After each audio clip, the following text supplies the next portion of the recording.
आकाशवाणी देहरादून से प्रस्तुत है प्रादेशिक समाचार। पहले मुख्य समाचार। अयोध्या में रामलला विराजमान की प्राण प्रतिष्ठा से पहले उत्तराखंड पूरी तरह से राममय। राम भक्तों ने आज देहरादून में श्री राम की भव्य शोभा यात्रा निकाली। मुख्यमंत्री उच्च शिक्षा प्रोत्साहन छात्रवृत्ति योजना के तहत प्रदेश के 241 विद्यार्थियों के खाते में डीबीटी के माध्यम से 33 लाख रुपए से ज्यादा की धनराशि भेजी गई। केंद्र सरकार ने राष्ट्रीय राजमार्ग कालसी हरबटपुर से पड़कोट बैंड सेक्शन के 2 लेन में चौड़ीकरण के लिए 346 करोड़ रुपए की मंजूरी दी। और मौसम विभाग ने आज हरिद्वार और उधम सिंह नगर में आज और कल भीषण ठंड की चेतावनी जारी की। नमस्कार, समाचारों के साथ मैं योशिता पांडे। अब समाचार विस्तार से। भव्य राम मंदिर श्री रामलला की प्राण प्रतिष्ठा से पहले ही देवभूमि में भक्ति माहौल में राममय हो गया है। परेड ग्राउंड देहरादून में श्री राम मंदिर प्राण प्रतिष्ठा उत्सव समिति और भाजपा महानगर की ओर से राजधानी में भव्य शोभा यात्रा निकाली गई, जिसमें भारी संख्या में भाजपा कार्यकर्ताओं और राम भक्तों ने हिस्सा लिया। शोभा यात्रा में मुख्यमंत्री पुष्कर सिंह धामी, भाजपा संगठन महामंत्री अजय कुमार, राजधानी के कई विधायक, टिहरी सांसद माला राजलक्ष्मी भी मौजूद रहीं। राम भक्तों ने आज देहरादून में भव्य शोभा यात्रा निकाली। इस दौरान शहर में जगह जगह भगवान श्री राम के जयकारे गूंजते रहे। इस अवसर पर मुख्यमंत्री ने कहा कि सभी राम भक्तों का 500 से अधिक वर्ष का इंतजार खत्म होकर भव्य राम मंदिर बनने का सपना पूरा हो रहा है। बलिदान के बाद 22 जनवरी को अयोध्या में भगवान श्री राम की मूर्ति की प्राण प्रतिष्ठा के हम सभी साक्षी बनेंगे। अयोध्या में सोमवार को रामलला विराजमान की प्राण प्रतिष्ठा समारोह को ऐतिहासिक बनाने के लिए कोई कोर कसर नहीं छोड़ी जा रही है। समारोह की सभी तैयारियां अंतिम चरण में हैं। इधर रामलला के प्राण प्रतिष्ठा समारोह से पहले पूरा उत्तराखंड राममय हो गया है। एक रिपोर्ट।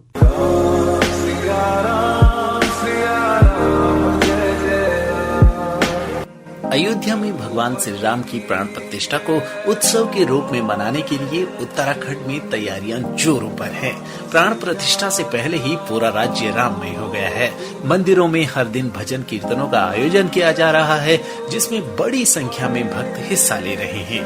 महिलाओं द्वारा राज्य के विभिन्न हिस्सों में कलश यात्रा निकाली जा रही है। देहरादून में लेजर शो के जरिए भगवान राम की प्रतिमा को घंटाघर पर प्रकाशित किया गया है। वहीं 22 जनवरी से पहले राज्य के बाजार गुलजार नजर आ रहे हैं। बाजारों में धार्मिक वस्तुओं की खरीदारी तेज हो गई है। लोग दीपोत्सव के लिए दिए और आतिशबाजी के लिए पटाखों की खूब खरीदारी कर रहे हैं। इससे व्यापारियों में खासा उत्साह देखने को मिल रहा है। वहीं मिठाइयों की दुकानों में भगवान राम को भोग चढ़ाने और प्रसाद वितरण के लिए लड्डू बनने शुरू हो गए हैं।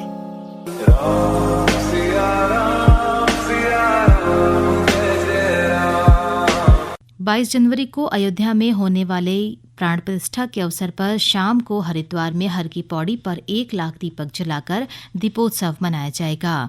दीपोत्सव में मुख्यमंत्री पुष्कर सिंह धामी मौजूद रहेंगे। अयोध्या में भगवान श्री राम की प्राण प्रतिष्ठा के शुभ अवसर पर भाजपा कार्यकर्ताओं ने नई टिहरी के बौराड़ी स्थित गुरुद्वारा में स्वच्छता अभियान चलाया। इस मौके पर सांस्कृतिक उत्सव में हिस्सा लेने के लिए आम जनता से सक्रिय भागीदारी की अपील भी की गई। वहीं दूसरी ओर चमोली में भी रामलला की प्राण प्रतिष्ठा कार्यक्रम को लेकर खासा उत्साह देखने को मिल रहा है। जिले के सभी मंदिरों को सजाया गया है। जगह जगह विष्णु पुराण, सुंदरकांड पाठ का आयोजन किया जा रहा है। आज जोशीमठ ब्लॉक के अनीमठ स्थित वृद्ध बद्री में सांस्कृतिक महोत्सव कार्यक्रम का आयोजन किया गया। इस मौके पर अनीमठ की महिला मंगल दल की महिलाओं ने कलश यात्रा निकाली और भजन कीर्तन किया। पशुपालन एवं दुग्ध विकास मंत्री सौरभ बहुगुणा ने कहा कि प्रदेश सरकार निजी क्षेत्रों के सहयोग से युवाओं को स्किल्ड बनाकर देश विदेश में बड़े पैमाने पर रोजगार मुहैया करा रही है। उन्होंने कहा कि पशुपालन, मत्स्य पालन और दुग्ध उद्योग में अनेक नई योजनाओं के माध्यम से स्वरोजगार सृजन में भी उत्तराखंड सबसे तेजी से बढ़ने वाला राज्य है। देहरादून में आयोजित पत्रकार वार्ता में श्री बहुगुणा ने अपने विभागीय कार्य योजनाओं की जानकारी देते हुए बताया कि उत्तराखंड आवारा पशुओं के लिए पॉलिसी बनाने वाला पहला राज्य है जो मंडल स्तर पर गौशाला का निर्माण कर रहा है। मानव वन्यजीव संघर्ष की बढ़ रही घटनाओं के बीच सरकार ने मुआवजे की राशि बढ़ा दी है। वन्यजीवों के हमले में मृत्यु पर 4 लाख की जगह अब 6 लाख रुपए का मुआवजा दिया जाएगा। मानव वन्यजीव संघर्ष राहत वितरण निधि नियमावली 2024 की अधिसूचना जारी हो गई है। साथ ही भवन व फसल क्षति के मामलों में मुआवजा राशि 4 लाख से बढ़ाकर 6 लाख कर दी गई है।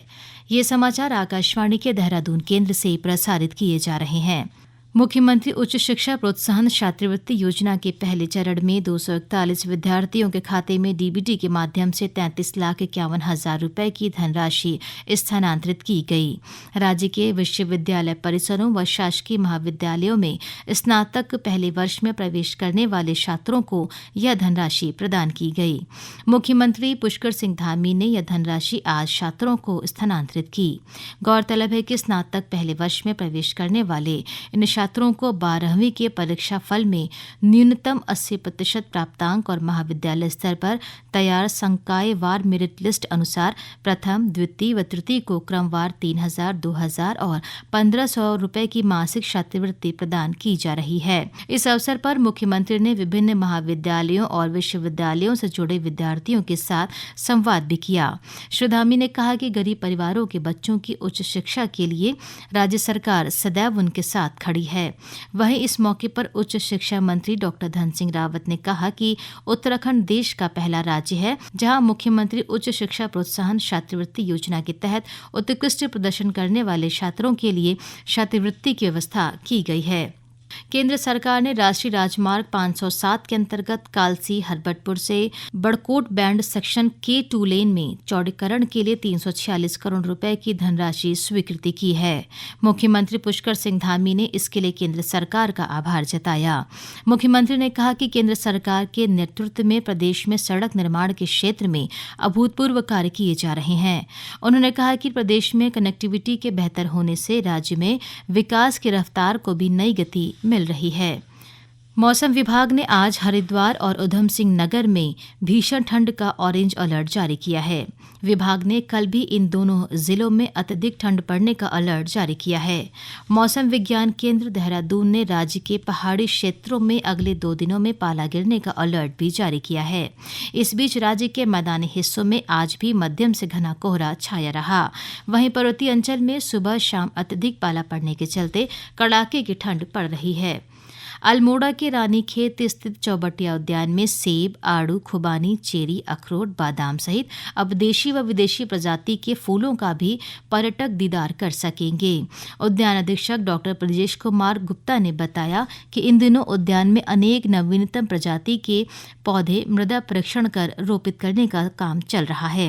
उन्होंने बताया कि पर्यटकों को आकर्षित करने के लिए उद्यान के एक हिस्से में पुष्प वाटिका भी बनाई गई है, जिसमें ट्यूलिप की 16 किस्म की प्रजातियों सहित लिलियम व विगोनिया के पुष्प लगाए जा रहे हैं। पर्यटकों के लिए सबसे पहले फ्लोरिकल्चर का जो हमारा यहाँ पर एक यूनिट है, उसमें ट्यूलिप का गार्डन फिर से पूर्व वर्षों की भांति विकसित किया जा रहा है और इसमें ट्यूलिप की 16 वैरायटीज लगाई गई हैं। इसके साथ साथ यहाँ पर सड़कों का निर्माण हो रहा है जिससे पर्यटकों के आने जाने में सुगमता हो और टूरिस्ट मॉडल में एक नई टूरिस्ट हट का निर्माण यहाँ होना है। और पिछले वर्ष हमने सेब के और कोमानी, पुलम, पीच के 5,000 से अधिक पौधे यहाँ रोपित किए हैं और इस वर्ष भी हम करीब 8,000 पौधे यहाँ फ्रूट प्लांट्स के रोपित करके गार्डन को भरेंगे। शिक्षा निदेशालय देहरादून में कला व शिक्षक मंच के कलात्मक कैलेंडर 2024 को जारी किया गया है। माध्यमिक शिक्षा निदेशक महावीर सिंह बिष्ट ने कैलेंडर जारी करते हुए इसे उत्तराखंड की कला व संस्कृति के क्षेत्र में सराहनीय पहल बताया। मुख्यमंत्री पुष्कर सिंह धामी आज उत्तराखंड लोक सेवा आयोग के माध्यम से चयनित उत्तराखंड वन विकास निगम और उच्च शिक्षा विभाग के सहायक लेखाकारों को नियुक्ति पत्र सौंपे। इनमें वन विकास निगम में 88 और उच्च शिक्षा विभाग के 8 सहायक लेखाकार शामिल हैं।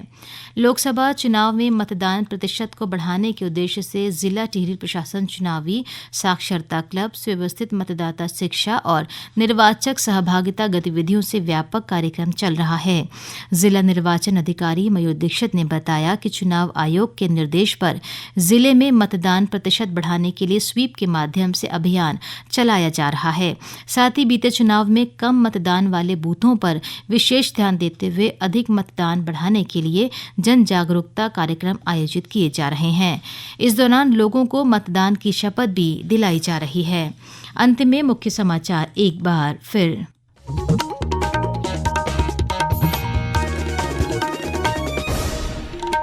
अयोध्या में रामलला विराजमान की प्राण प्रतिष्ठा से पहले उत्तराखंड पूरी तरह से राममय। राम भक्तों ने आज देहरादून में श्री राम की भव्य शोभा यात्रा निकाली। मुख्यमंत्री उच्च शिक्षा प्रोत्साहन छात्रवृत्ति योजना के तहत प्रदेश के 241 विद्यार्थियों के खाते में डीबीटी के माध्यम से 33 लाख रुपए से ज्यादा की धनराशि भेजी गई। केंद्र सरकार ने राष्ट्रीय राजमार्ग कालसी हरबटपुर से बड़कोट बैंड सेक्शन के 2 लेन में चौड़ीकरण के लिए 346 करोड़ रुपए की मंजूरी दी। और मौसम विभाग ने आज हरिद्वार और उधम सिंह नगर में आज और कल भीषण ठंड की चेतावनी जारी की। इसके साथ ही प्रादेशिक समाचार के बुलेटिन समाप्त हुआ। नमस्कार।